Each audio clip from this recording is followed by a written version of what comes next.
오늘은 특별한 분을 모셨습니다. 서강대학교 이덕환 교수님을 모셨습니다. 교수님 이렇게 바쁘신데 와주셔서 고맙습니다. 예, 감사합니다. 저희 날고지 시청자분께 교수님 인사 한 말씀 부탁드립니다. 예, 그 서강대학교 화학과에 부임을 해서 올해로 만 34년을 근무를 했습니다. 그 중에서 한 20여 년을 과학 커뮤니케이션 분야에서 활동을 하고 이제 올 8월로 정년을 맞이하게 됩니다. 야, 그 세월이 그렇게 흘렀군요. 벌써 우리 이덕환 교수님께서 정년을 맞이하신다는 게 참 믿기지 않는데요. 역시 뭐 세월의 흐름을 알게 됩니다. 우리 이덕환 교수님은 과학자이면서, 그러니까 화학을 전공하는 과학자이면서 그 소통에 많은 관심을 갖고 여러 가지 책을 집필을 많이 하셨는데, 저는 기상청 현직 때 그 이덕환 교수님의 과학세상 토크인가요? 제가 그게 제 책꽂이에 꽂아놓고 그 아주 쉽게 그 설명을 많이 읽었던 기억이 나는데요. 그 굉장히 많은 책을 번역을 했고 네. 신문에 글을 한 2,400편 정도 썼더라고요. 정말 제가 봐도 엄청나게 쓴 것 같습니다. 네, 네. 그 한참 많이 쓸 적에는 1년에 250편을 썼더라고요. 요즘은 이제 한 50편 정도 쓰는 걸로 줄이려고 노력을 하고 있습니다. 그 1981년도에 그 노벨 화학상을 받으신 우리 이 교수님의 아마 지도 교수. 지도 교수님이죠. 예. 로알드 호프만이라는 그분이 쓴 책을 번역을 했는데 제가 그 제목이 상당히 기억이 나는데 같기도 하고 아니 같기도 하고 그게 그 어떤 화학에 대한 얘기였죠. 예. 화학자의 글을 보기가 굉장히 어렵습니다. 그 물리학자나 생물학자들은 글을 많이 쓰는데 화학자들은 글을 잘 안 쓰는 성향이 있어요. 그런데 그 제 지도교수였던 로알드 호프만 교수는 원래가 시인 지망생이었습니다. 노벨상을 받으시고 나서는 시집도 벌써 한 4-5권 내셨고요. 근데 화학이란 무엇인가에 대해서 아주 독특한 책을 쓰셨죠. 그래서 그걸 제가 번역을 했습니다. 이제 그런 그 지도를 받아서 그런지 이덕환 교수님도 그에 못지않은 그 시집은 안 내셨죠? 안 내. 에세이집 내셨나요? 에세이집? 저런 그 좀 여러 가지 이유로 해서 제 자신에 대한 글은 한 번도 써본 적이 없습니다. 네. 전부 과학적 시각에서 사회 문제를 뭐 교육에서부터 과학기술 정책, 환경 문제, 뭐 에너지 문제 이런 다양한 분야의 그 과학적 해석 이런 글을 주로 썼습니다. 굉장히 딱딱하고 재미가 없죠. 일반인과의 어떤 소통을 강조를 했고 또 거기에 대한 어떤 그 여러 가지 책도 썼고 또 그러한 과정을 위해서 노력한 흔적들이 있거든요. 이제 그런 면을 참 존경을 했습니다. 우리가 인간이 기후의 조건 속에서 살고 있잖아요. 그런데 그 제가 그때 그 과학 커뮤니케이션 때 교수님의 강의를 들은 게 아주 감명 깊게 들은 생각이 나는데 기후와 문명 뗄래야 뗄 수가 없죠. 예. 네. 뭐 그 우리가 이제 역사 공부는 많이 했죠. 네. 근데 주로 이제 왕 지배자들 네. 중심의 역사를 공부를 해왔습니다. 네. 지금 전 세계적으로 지금까지의 그 우리의 역사적 시각이라는 건 사실은 지배자에 대한 관심으로 아주 굉장히 좁게 좁혀져 있었죠. 그런데 최근에 이제 그 거대사, 빅 히스토리라고 하는 분야에 그 관심이 좀 모아지고 있습니다.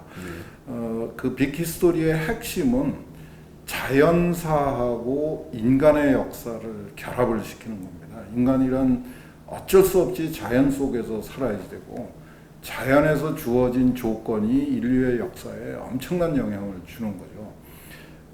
그런 거를 좀 포괄적으로 살펴보자 하는 게 그 거대사의 핵심인데 이 자연이 인간한테 주는 그 조건 중에서 가장 심각하고 가장 그 적극적인 영향을 미치는 게 기후하고 날씨죠. 그 비가 오는 날 할 수 있는 일이 있고 비가 오는 날 할 수 없는 일이 분명히 정해져 있습니다. 추운 날 할 수 있는 일하고 더운 날 할 수 있는 일이 완전히 다르죠. 그러니까 날씨가 바뀌고 기후가 변하게 되면은 인간의 삶의 길도 달라질 수밖에 없습니다. 그러니까 이제 좀 많이 늦기는 했지만은 우리가 배웠던 그 역사하고 그동안에 우리가 이제 과학적인 방법으로 그 확인해 놓은 과거의 기후의 변화 이 두 가지 자료를 이렇게 꿰어 맞춰 보면은 여태까지 그 우리가 무시했거나 또는 애써 외면해 왔던 그 인류 역사의 격변기 또는 전환기에 대한 굉장히 의미 있는 해석이 가능할 거라고 생각을 합니다. 과학이나 산업이 발달하지 않던 옛날에는 그 농업이 주업이던 때는 절대적으로 그 기후 조건에 따라서 국가의 흥망성쇠가 좌우되고 그랬지 않습니까? 그렇죠. 그 이제 우리가 농경 목적 그러니까 농사를 짓고 네. 가축을 기르기 시작한 게 한 12,000년 전부터인데 네. 우리가 이제 그 소위 말해서 산업 활동을 시작한 거는 18세기 말에 산업혁명 이후에죠. 네. 그죠? 한 지금부터 한 300년 정도. 전이죠. 그러니까 인류 역사의 거의 대부분은 농사를 짓고 가축을 기르면서 살았는데 이 농사를 짓고 가축을 기른다는 일은 그 자연의 기후 조건, 날씨에 따라서 그 엄청나게 그 영향을 많이 받는 활동이죠. 그러니까 인류의 역사는 기본적으로 기후의 역사라고 봐도 크게 틀리지 않을 것 같습니다. 그 가장 대표적으로 그 우리 인류 역사에서 가장 유명한 그 성현들, 뭐 예수를 비롯해서 뭐 아리스토텔레스, 공자, 뭐 이런 그 정말 그 인류 역사의 그 방향을 정해줬던 성현들은 전부 한 2000년에서 2500년 전에 활동을 하던 분이에요. 근데 그 2000년에서 2500년 전은 날씨가 굉장히 추웠습니다. 그러니까 기후적으로는 그 소빙하기에 해당되는 기간이었습니다. 그때 인간의 삶은 굉장히 혹독했을 것으로 짐작이 되고요. 그 어려운 환경을 극복하는 과정에서 그 지금 우리가 그 성현이라고 알고 있던 분들이 등장하게 됐다. 뭐 이런 주장도 있을 정도입니다. 네.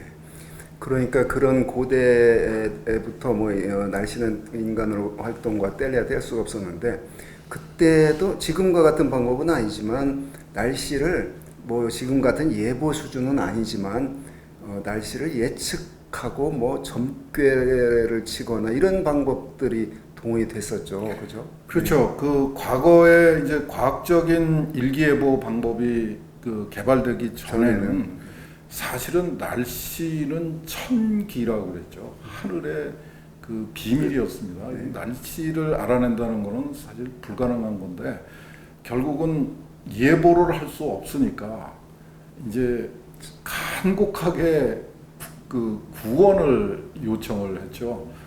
비가 안 와서 농사가 안 되면은 그 왕이 나서서 기우제를 지내고 장마가 들면은 또 비를 멈춰달라고 그 하늘에다가 비는 수밖에 없었습니다. 그러니까 과거의 그 날씨 변화라는 거는 사실 그 연약한 인간의 입장에서 보면은 굉장히 무서운, 두려운 공포의 대상이었습니다. 그 어려움을, 날씨 때문에 발생하는 어려움을 극복하는 게 생존의 가장 중요한 노력 중에 하나였습니다. 네.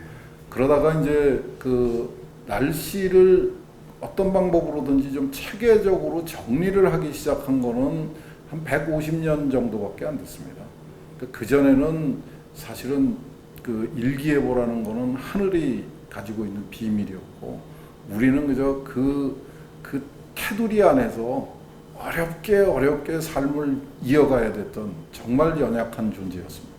네, 그렇게 날씨는 인간에게 지대한 영향을 미쳤기 때문에 매우 중요했죠. 그래서 뭐 인류의 역사를 보면 과거에 그 찬란했던 그 문명들이 뭐 사라지고 이런 게 다 기후 조건 때문이라고 지금 의심을 하는 거죠. 네. 예.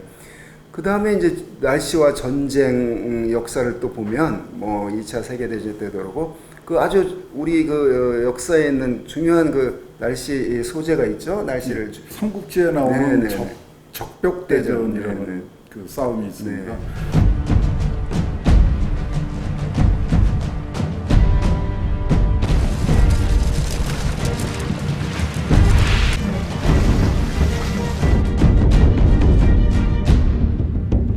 가서!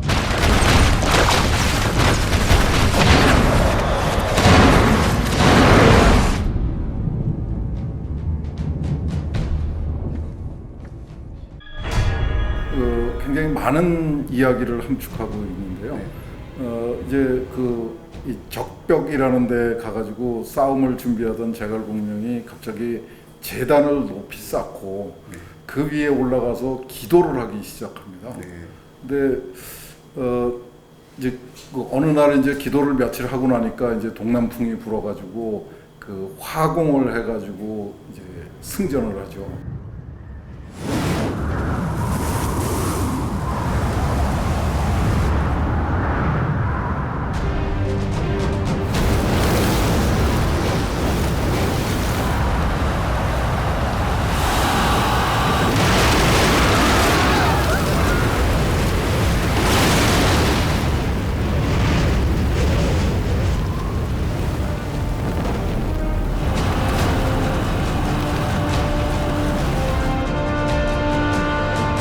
이야기는 이런 겁니다. 그 제갈공명이라는 이 정말 그 자연에 대한 관찰력이 대단한 이 인물이 그 적벽 근방의 이 날씨 변화에 대해서 상당한 지식을 가지고 있었던 겁니다. 여기서 며칠을 기다리면 바람의 방향이 바뀐다는 것을 이 사람이 혼자 알고 있었던 겁니다. 근데 그거를 여기 며칠 기다리면은 바람이 바뀔 거야라고 얘기를 했으면 아무도 정말 심각하게 여기지 않았을 텐데 이 사람이 이제 뭔가 요새 말로 하면은 쇼를 한 겁니다.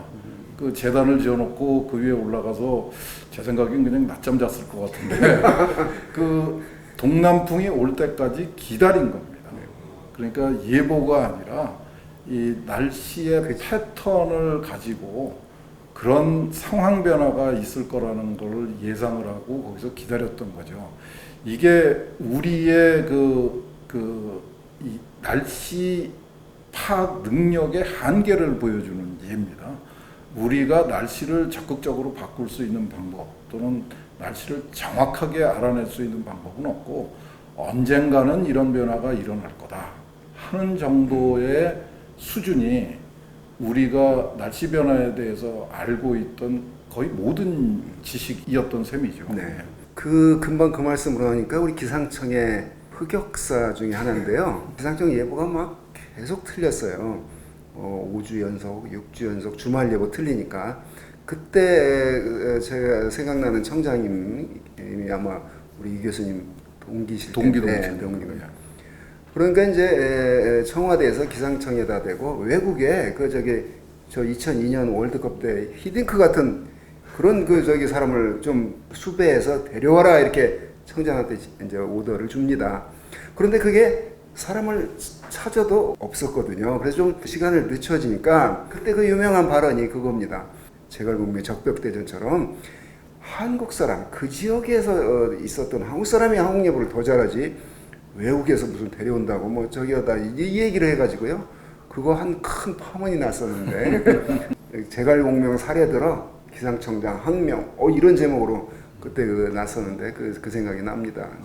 좀 일기예보 때문에 이제 기상청이 좀 어려움을 겪고 있는 모습은 참 옆에서 보기가 안타깝습니다. 지금도 사실은 계속되고 있는 중인데요.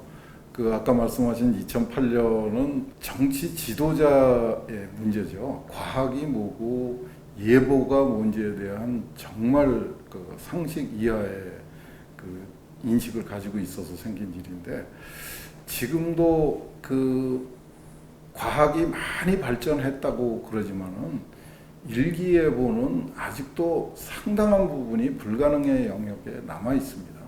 그래서 우리가 물론 일기예보가 정말 기상청에서 얘기해 주는 대로 진행이 되면은 다행이겠지만은 그런 정확한 예보라는 거는 세계 어디에서도 기대할 수 없는 건데 이 자꾸만 일기예보에 대한 불만을 증폭을 시키는 이런 사례들이 늘어나는 게 참 안타깝습니다. 일기예보의 본질이 무엇인가에 대한 고민이 필요합니다. 일기예보는 그러니까 날씨 때문에 발생하는 최악의 상황을 최소화하는, 그러니까 그 날씨 때문에 발생하는 피해를 최소화하기 위한 그 위기 관리 그 노력 중에 하나입니다. 그냥 뭐 주말 날씨를 그 예보하기 위한 그 노력이 아닌데 일기예보의 본질을 흐리게 만드는 그 지적들이 너무 많은 것 같아요. 지금도 역시 그 일기예보에 대한 우리 특히 우리 한국 국민들의 어떤 불신, 오해, 뭐 오해가 다른 오해가 아니고 100% 맞춰야 되는데 못 맞춘다는 그런 어떤 평가들을 하고 있거든요. 그게 역시 이제 과학에 대한 어떤 이해, 어떤 그 소통 이런 게 필요하다고 봅니다.